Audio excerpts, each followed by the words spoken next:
okupatsani nkhani ndine sibongirezi yambo poyamba mitu yake. Mvula ya mphepo yamphamvu yaononga nyumba zambiri zaonongeka m'boma la Mangochi potsatira mvula ya mphepo yamphamvu yomwe inagwa kwa mphindi pafupifupi 30. Mvulayi yomwe ndiyoyamba chaka chino inagwa pa boma ndi madera ozungulira ndipo yaononga nyumba zochitira malonda komanso zokhala anthu zomwe zambiri tunena pano zilibe madenga. Izi zachititsa kuti anthu ena akhale akugwira ntchito usiku wonse kuti mwina apeze pogona pongodikirira pomwe mphepo yamphamvu imaombabe usiku wonse. Western Guta ali ndi zambiri. Madzulo kunagwa mvula ya mkuntho imene inaononga kwambiri nyumba zokhala anthu komanso ngakhale zochitira malonda umene zimene zinachititsa kuti anthu ambiri asowepo kukhala. Izi zinachitika chakuma folokoloko ndipo mvulayi inagwa cha mphindi pafupifupi pakati pa 20 ndi 30 ndipo anthu ena tinaona kuti mkati mwa usiku anali akugwira ntchito kuyesetsa kuti mwina akhale ndi denga pa nyumba zawo kapena kuti akhale ndi podikirira chifukwa mkati mwa usiku kumaomba mphepo yamphamvu imene imaperekanso chiopsezo chakuti mwina zinthu zikhoza kupitirira kuonongeka. Kummawa kwa lero tinayesa kuzungulira pa boma la Mangochi komanso madera ena kunja kwa tauni imeneyi kuti tione kuti zinthu zaonongeka bwanji. Tapeza kuti nyumba zokhala anthu zasasuka komanso sukulu monga ya Mpondas Primary imeneyo ndiye pafupifupi zipinda zonse zophunzirira kupatula ziwiri ndi zimene zikuoneka kuti zapulumuka. Mapolo amagesi nawonso agwa ambiri ndipo tikunena pano pa Mangochi boma ndiye kuti palibiretu magesi ndipo mmene zili mwina nkutheka kuti zikhoza kutenga nthawi kuti magesi abwerere. Nthambi yona zangozogwa mwadzidzidzi ya Dodma ya dziko la Malawi ilupitira kukumana ndi vuto la njala kamba kosayika ndondomeko zoyenerera. Komishona wa Dodma Charles Kalemba wati dziko lino siluchilimika pa ntchito yothana ndi vuto la njala. Iwo anayankhula izi lachinayi ku Lilongwe pomwe akuluakulu a nthambi anakaunikira ku komiti ya nyumba ya malamulo yona zaulimi upeka tsatanetsatane momwe ntchito yogawa chimanga kwa anthu ovutika ikuyendera. Zuleka nanguwo lemba lipotili. Komishona wa bungwe la Dodma a Charles Kalemba wati ndikofunika kuti dziko lino liyambe kuyika chidwi popanga chakudya chokwanira osati kupereka thandizo kwa anthu ngozi zadzidzidzi zikagwa poti zithandiza dziko lino kukhala ndi chakudya chambiri komanso chokwanira komanso zithandiza kuti anthu asiye moyo odalira. Iwo atsindika kufunika kuyika chidwi chonse pa ulimi wanthirira kamba kuti ndi njira yokhayo yomwe ithandize dziko lino kukhala ndi chakudya chokwanira potengera kuti madera mdziko lino salandira mvula yokwanira. Kudalira zokudya zolandira zopatsidwa si njira imene tikuyeneka tipite patsogolo. Dziko la Malawi linkadziwika ngati dziko limene linali ndi chakudya chokwanira.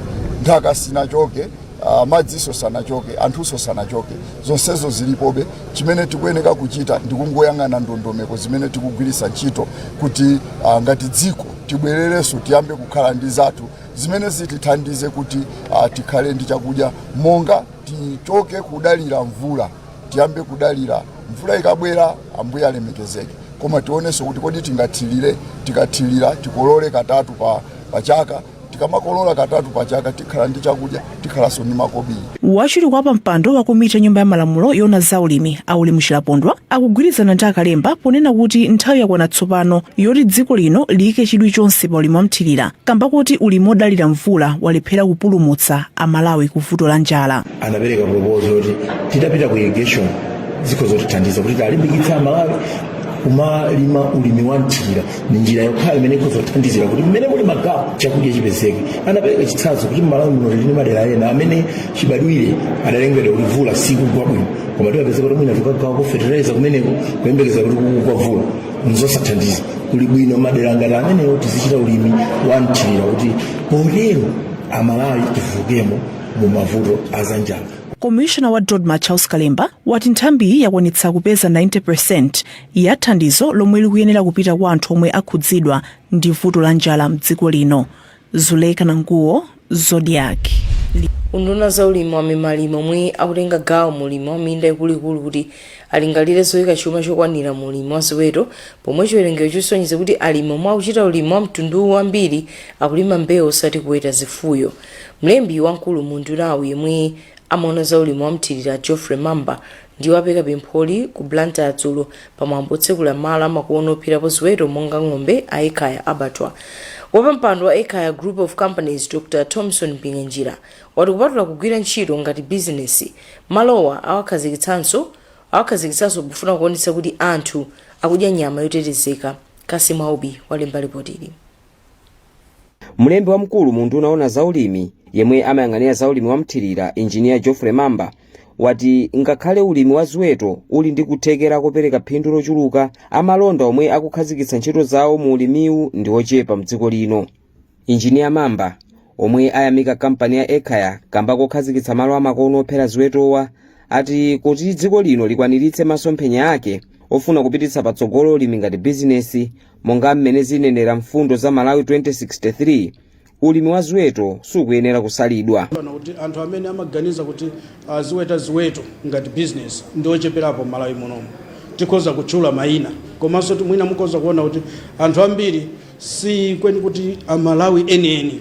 So panopo kuti tikuona amalawi enieni amene ayamba ulimi umenewu wa ziweto komanso kumapitirira nazo tonse tiyenera kukhala osangalala. Ndipo mkulu wa Ekhaya Group of Companies Dr. Thompson Mpinganjira anati kupatula kuti akugwira ntchito ngati bizinesi kuti apeze phindu malo omwe akhazikitsawa, cholinga chake nkulimbikitsanso kuti anthu akudya nyama ya ukhondo komanso kupereka mwayi wa ntchito kwa ena. Tibozazitsa machira zaja kapena makodoloma sitinafikepo fika half. Tandaza kuti tingathe kupanga zinthu zimene zokuzisunga ndi kutumiza kunja. Anapeo Mpinganjira ndi mkulu wa malo ophera ziweto a Ekhaya. Facility yathu ya kunoko ndi jatimanena kuti ya halal. So nyama yomwe imachokera kuno facility zakuno ndi halal certified, nyama yomwe imachokera kunonso timati ndi ya halal. Ziweto ku chigawo chakumwera kwa Africa, malo mwa Zodiak kuno ku Blantyre, ndine Kasimu Aubi.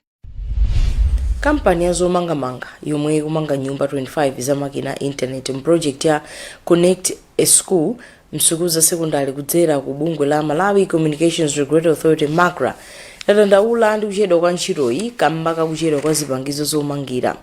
Mkulu woyang'anira ntchito za kampani ya Seremuntu a Stephen Kawaye wanenezi lachinayi ku sukulu sekondari yoyendera chinthechi mboma la Nkhatabe komwe ntchitoyi idayamba mwezi wa April ndipo imembekezeka kutha mwezi wa June koma silate. Nobert Mzembe andi zambiri.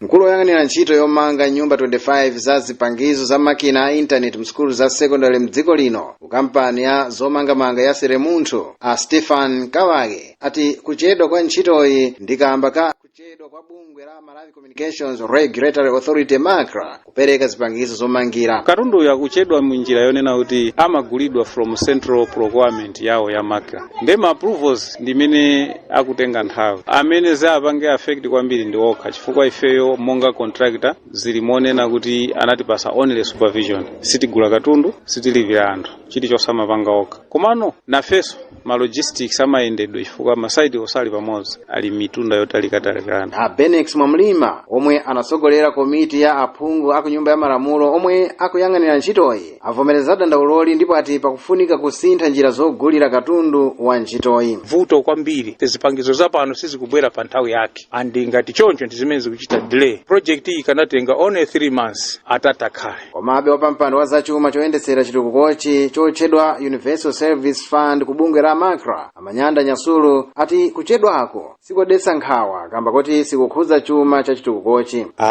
Pangakhale chiopsezo china chilichonse chifukwa choti site iliyonse ndi timeline yake ndi njira zimene tinakhazikitsa zimene zikumatithandiza kuti tizitapanga track progress tikumatha kuona kunena kuti palibe amene akusalira. Malo mwa Zodiak boma la Nkhatabe ndine Nobert Mtuba Mzembe.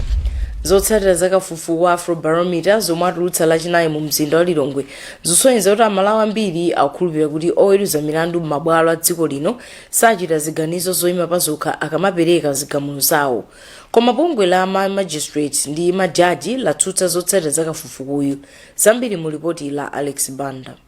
Popereka zotsatira za round number 10 ya Afrobarometer ku Lilongwe, mkulu wa Afrobarometer a Joseph Chunga anati 40% ya amalawi ikukhulupirira kuti majaji komanso ma magistrate sagwiritsa ntchito lamulo koma kuwuzidwa chochita. Zotsatira zikuonetsa kuti amalawi ambiri akuona kuti akakhala kuti ndi munthu wokuti ali ndi mphamvu kazandale kandi ochita bwino muziko muno, choyamba ambiri amatha kupalamula milandu koma sapanisidwa chilango mene malamulo ayene akukhalira. Apita Kandulu omwe ndi mlembi wa Magistrates and Judges Association of Malawi Majam akuti zisizoona. Mene chocho sininganene kuti chikhoza kukhala choona kwenikweni, komabe popeza munthu aliyense amakhala ndi ufulu okhala ndi malingaliro pa zimene yakuganiza.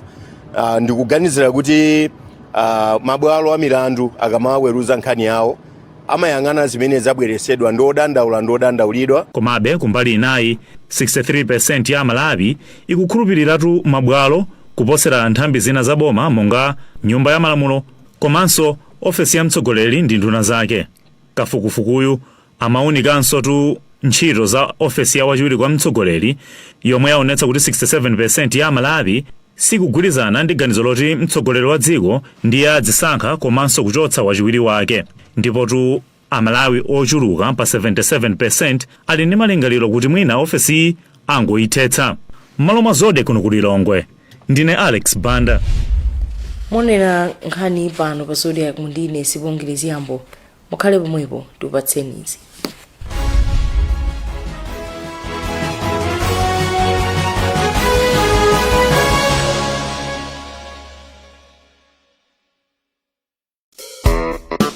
Abale ino, nthawi yoti muzipumula pa nyumba, musamavutikenso ndi udzudzu. Our natural body spray repellent delivers 8 hours of unbeatable protection against pesky mosquitoes and biting insects. Stay bite-free and enjoy every moment of your evening with our trusted formula. Easy to spray on, affordable, smells pleasant, no DEET, no more scratching and itching. Great for babies over 6 months and anyone with sensitive skin. Get yourself a couple of bottles today to guarantee amazing sleep, mosquito bite free. Very Safe creates a natural and protective solution from malaria and tropical diseases for the whole family.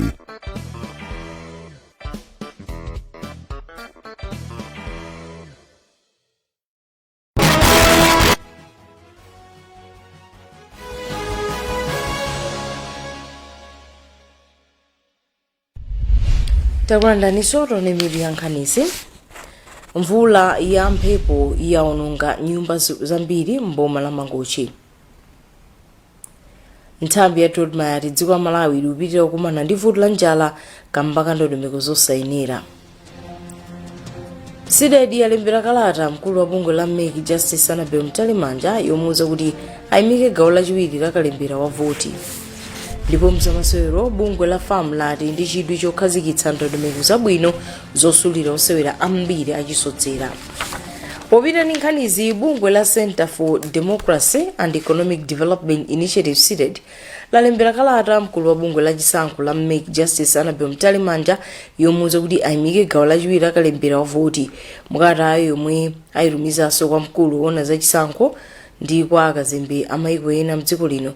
Mkulu wa SIDED Sylvester Namiwa wati ndodandaula kuti bungwe la Make silikumvera zomwe anthu akunena pa zakalemberayo. Ndipo chiwiri kwa mnene wa bungwe la Make Richard Mveriwa wati bungwelo landa kalatayo ndipo lipanga chiganizo. Winston Kaimira andi zambiri. Mkulu wa bungwe la Center for Democracy and Economic Development Initiative SIDED Sylvester Namiwa akuti bungwe la Make silikumva madandaulo a anthu osiyanasiyana pamomwe likuyendetsera ntchito zachisankho. Mwazina SIDED ikufuna kuti bungwe la Make lisagwiritse ntchito zipangizo zamakono pakalemberayu, komanso kuti wapampando wa bungwe la zachisankholi Anabel Mtalimanja ndi mkulu wona zachisankho Chief Elections Officer pa Chingelezi Andrew Mpesi. Anamiwa akuti bungwe la SIDED likoza mbindikiro ngati bungwe la Make silichitapo kanthu.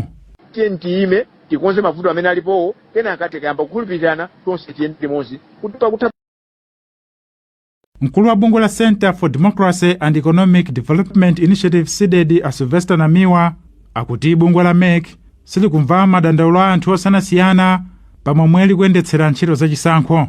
Mwazina SIDED ikufuna kuti bungwe la Make lisagwiritse ntchito zipangizo zamakono pakalemberayu, komanso kuti wapampando wa bungwe la zachisankholi Anabel Mtalimanja ndi mkulu wona zachisankho Chief Elections Officer pa Chingelezi Andrew Mpesi atule pansi udindo.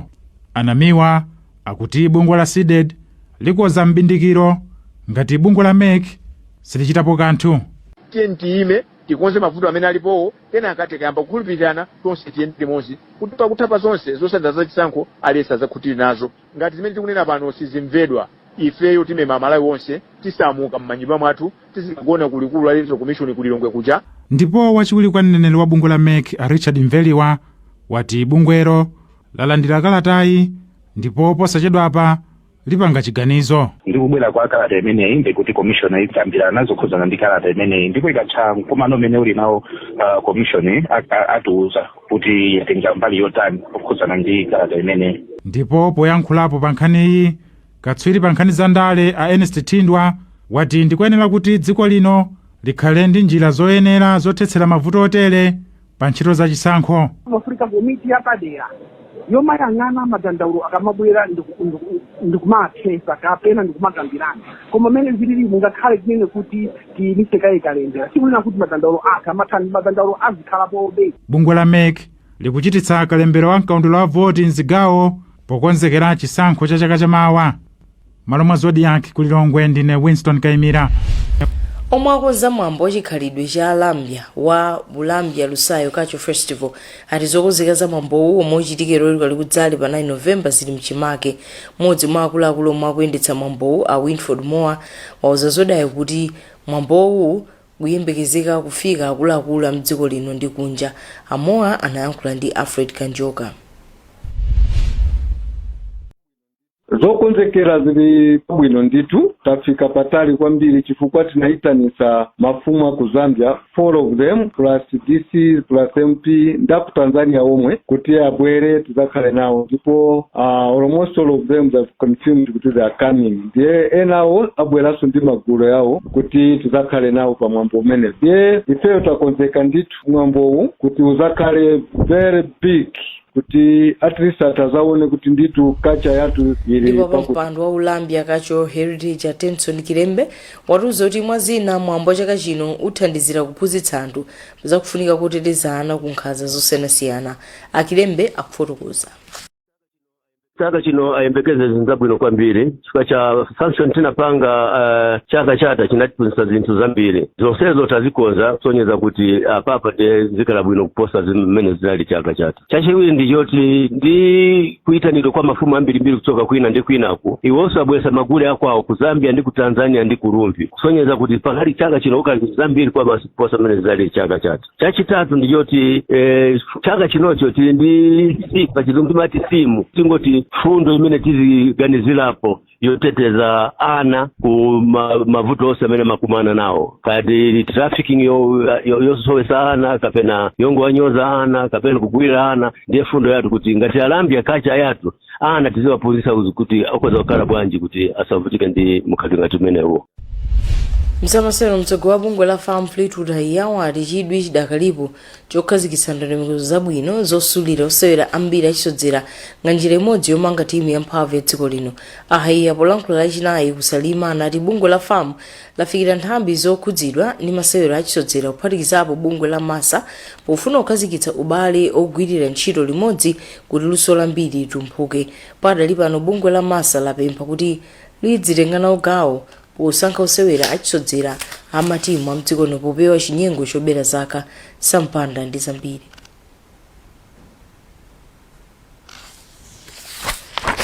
Munkhani zina mtsogo watsopano dziko la Botswana wauza nyumba yofalitsa nkhani ya BBC kuti akufuna nzika zonse za mdziko la Zimbabwe azilembe mkaundula wa nzika ndi chilolezo chogwira ntchito mdzikolo.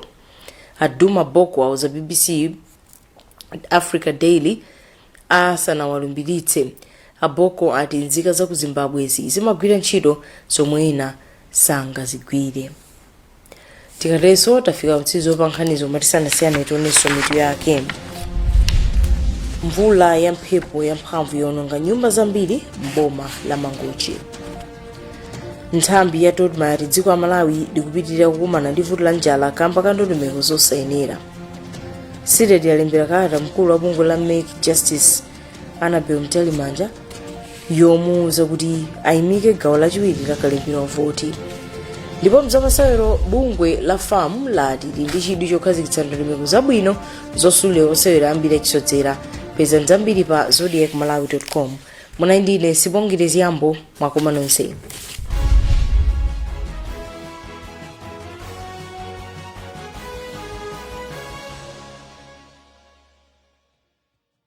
We asked the children, how many of you brushed this morning? And this little boy, his hand didn't go up. And I said, well, why didn't you brush this morning? He said, my brother was using the toothbrush. If I'd waited for